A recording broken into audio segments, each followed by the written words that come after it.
அஸ்ஸலாமு அலைக்கும் வரஹ்மத்துல்லாஹி வபரகாது. இன்று நமது இதயங்கள் வலியுடன் உடைந்து போகும் ஒரு விஷயத்தை பற்றி நாம் பேசுகிறோம். காசாவில் உள்ள நமது சகோதர சகோதரிகளின் துன்பம். காசாவில் இன்று பசியின் கொடூரம் நடந்து கொண்டிருக்கிறது. குழந்தைகள் உட்பட பசியால் தினசரி இறக்கின்றனர். சிறிய குழந்தைகள் பசியால் அழுது கொண்டிருக்கின்றன. அவர்களின் அம்மாக்கள் உதவியற்று பார்த்து நிற்கின்றனர். இந்த கொடூரத்திற்கு எல்லாம் காரணம் இஸ்ரேலின் அநியாயமான நடவடிக்கைகள். இஸ்ரேல் உணவு, மருந்து, உதவிகள் போன்றவற்றின் நுழைவை தடை செய்கிறது. காசாவை ஒரு திறந்த சிறையாக மாற்றியுள்ளது. UN, உலக சுகாதார அமைப்பு, ஆம்னஸ்டி இன்டர்நேஷனல் போன்ற ஆதாரங்கள் இந்த துன்பத்தை உறுதிப்படுத்துகின்றன. 2025 ஜூலையில் காசாவில் பசி காரணமாக நூற்றுக்கணக்கான குழந்தைகள் இறந்தனர். உணவை தடை செய்வது போர்க்குற்றமாக கருதப்படுகிறது. இஸ்ரேலின் இந்த கொடூரம் ஒரு மனிதத்தன்மையற்ற போர் முறை. அவர்கள் உணவை போர் ஆயுதமாக மாற்றியுள்ளனர். காசாவில் உள்ள 2.1 மில்லியன் மக்களில் பெரும்பாலானோர் பசியில் உள்ளனர். குழந்தைகளுக்கு ஊட்டச்சத்து குறைவால் நிரந்தரமான சுகாதார பிரச்சினைகள் ஏற்படுகின்றன. UN செயலர் ஜெனரல் அன்டோனியோ குட்டரஸ் சொன்னது போல, காசாவில் உணவு தீர்ந்து கொண்டிருக்கிறது. அதை தேடுபவர்கள் துப்பாக்கியால் சுட்டுக் கொல்லப்படுகின்றனர். இது ஒரு மனித உரிமை மீறல், ஒரு இனப்படுகொலையின் பகுதி.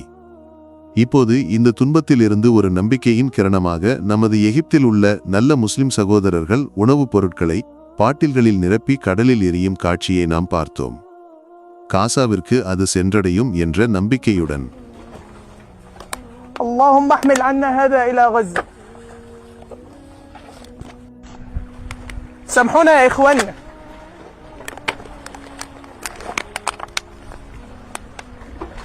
سامحونا.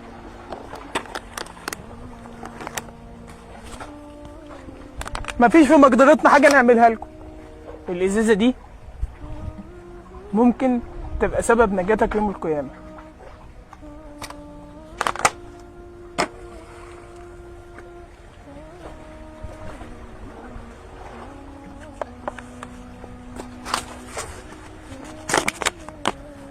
اللهم كما حملت نوحا في البحر في موج كالطود العظيم احمل عنا هذا إلى غزة. ரஃபா எல்லை மூடப்பட்டுள்ள சூழ்நிலையில் எகிப்து அரசு நுழைவை அனுமதிக்காத போது மக்கள் இந்த கற்பனை செயலின் மூலம் தங்களின் அன்பையும் இரக்கத்தையும் வெளிப்படுத்துகின்றனர். இது ஒரு சின்னமான போராட்டம், முஸ்லிம் உம்மாவின் ஒற்றுமையின் பிரதிபலிப்பு. சமூக ஊடகங்களில் வைரலான இந்த வீடியோக்கள் எகிப்தில் உள்ள இளைஞர்கள் அரிசி, பேபி ஃபார்முலா, மருந்துகள் போன்றவற்றை பாட்டில்களில் நிரப்பி கடலில் எரிவதை காட்டுகின்றன. இஸ்லாமில் மற்றவரின் பசியை போக்குவது ஒரு மகத்தான புண்ணியம். அல்லாஹு தஆலா குர்ஆனில் சொல்கிறான், அவர்கள் தங்களின் உணவை விரும்பியிருந்த போதிலும் ஏழைக்கும் அனாதைக்கும் சிறை கைதிக்கும் கொடுக்கின்றனர். நாங்கள் உங்களை அல்லாஹுவின் முகத்திற்காக மட்டுமே உணவளிக்கிறோம். உங்களிடம் இருந்து நாங்கள் எந்த பலனையும் நன்றியையும் விரும்பவில்லை. இந்த ஆயத் நம்மிடம் சொல்வது பசியுள்ளவரை உணவளிப்பது அல்லாஹுவிற்கான இபாதத் என்று. நபி தங்கள் சொன்னார், அயலவன் பசியுடன் இருக்கும்போது வயிறு நிறைத்து உண்பவன் நம்மில் ஒருவன் அல்ல. இஸ்லாம் நம்மிடம் உபதேசிப்பது சகாத், சதகா, ஃபித்ரா போன்றவற்றின் மூலம் ஏழைகளை உதவுவது. காசாவில் உள்ள நமது சகோதரர்கள் பசியுடன் இருக்கும்போது நமது பொறுப்பு அவர்களை உதவுவது. எகிப்தில் உள்ள சகோதரர்களின் செயல் இந்த இஸ்லாமிய மதிப்பின் பிரதிபலிப்பு.